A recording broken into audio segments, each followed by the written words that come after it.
ఈరోజు ఈరోజు ఆడినటువంటి ప్రియమైనటువంటి క్రికెట్ దారులందరూ కూడా హృదయపూర్వకంగా కృతజ్ఞతలు ధన్యవాదాలు తెలుస్తున్నాను.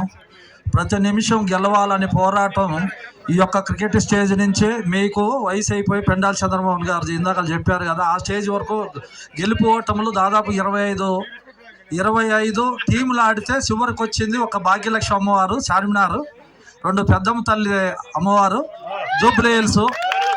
అయితే వీళ్ళిద్దరు మనసులో అనుకుంటున్నా నేను ఇందాకలే, పెద్దమ్మ తల్లి బాగా గమనిస్తున్నావా లేకపోతే భాగ్యలక్ష్మి అమ్మవారు చార్మినార్ బాగా గమనిస్తున్నావా అమ్మ అంటే, పెద్దమ్మ తల్లి అలా ఆదివారం ఆమెకు చాలా పవర్ఫుల్ ఉంటుంది. ఆ పవర్ఫుల్ ఉంటుంది కాబట్టి పెద్దమ్మ తల్లి మిమ్మల్ని బ్రహ్మాండంగా ఆశీర్వదించింది.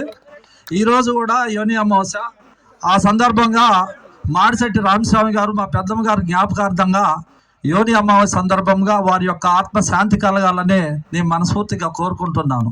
ఎందుకంటే యోని అమావాస్య రోజు ఆయన చేసినటువంటి వాళ్ళ అన్నదానము మా పెద్దమ్మకి ఆ ఆత్మలోకం శాంతిస్తుందని నేను మనస్ఫూర్తిగా ఆశిస్తున్నాను. ఆ పెద్దమ్మ తల్లి ఆత్మశాంతి కలగాలని కోరుకుంటున్నాను.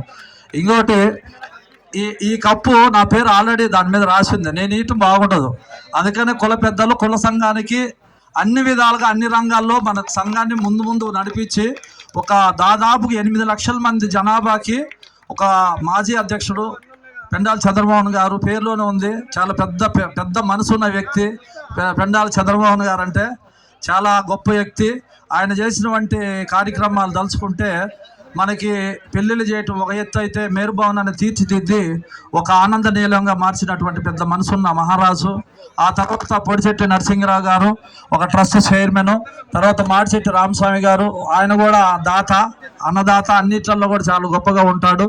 తర్వాత దేకొండ నరసింహరావు, తర్వాత అడప వెంకటేశ్వర గారు, వారందరూ వచ్చి వారి చేతుల మీదుగా ఈ కప్పుని జూబ్లీ హిల్స్ వారికి ప్రజెంటేషన్ చేయవలసిందిగా కోరుతున్నాను.